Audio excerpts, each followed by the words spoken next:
Quels sont les outils indispensables d'un mécanicien pour pouvoir entretenir et réparer l'ensemble du parc automobile?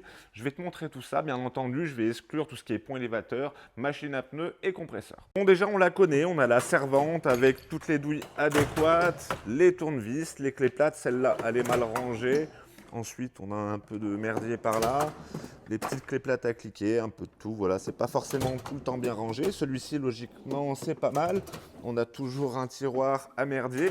Moi, personnellement, mon outil favori, c'est celui-ci, les petits crochets. Ensuite, bien entendu, tu as le diag, mais généralement, un ne te suffit pas, il t'en faut deux, parce que celui-ci ne fait pas toujours tout, celui-là ne fait pas également toujours tout. Les deux se complètent. Un outil de dégrippage par induction, très pratique. Un appareil pour les prises de compression quand le moteur est bien malade. Qu'est-ce qu'on a de beau là-dedans? Quelques douilles à choc, donc les douilles renforcées pour la clé à choc, des douilles longues, marteau burin, quelques clés dynamométriques.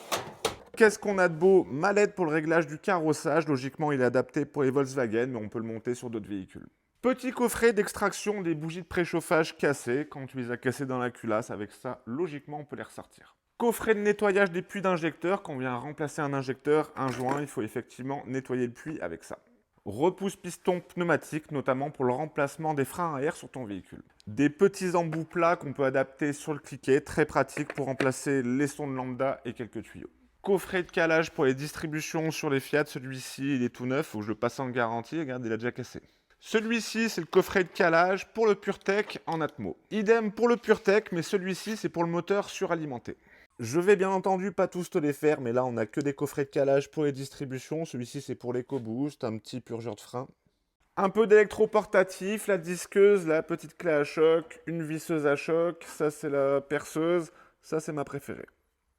Un peu de consommables, des joints de vidange, des gaines thermo, des forêts, des cosses, là on a des tarots, là c'est le centre d'embrayage universel. Des cloches pour les filtres à huile, l'outil pour les boîtes de vitesse, réparation plastique, je sais plus ce que c'est dedans, rénovation des phares, burineur pneumatique, ma femme a mis un cœur, elle adore. Ça c'est pour les billettes de direction, des réducteurs, celui-ci, coffret de calage PSA il me semble. Comme je pense qu'une servante ne va pas te suffire, il t'en faut une deuxième, celle-ci c'est celle de l'apprenti.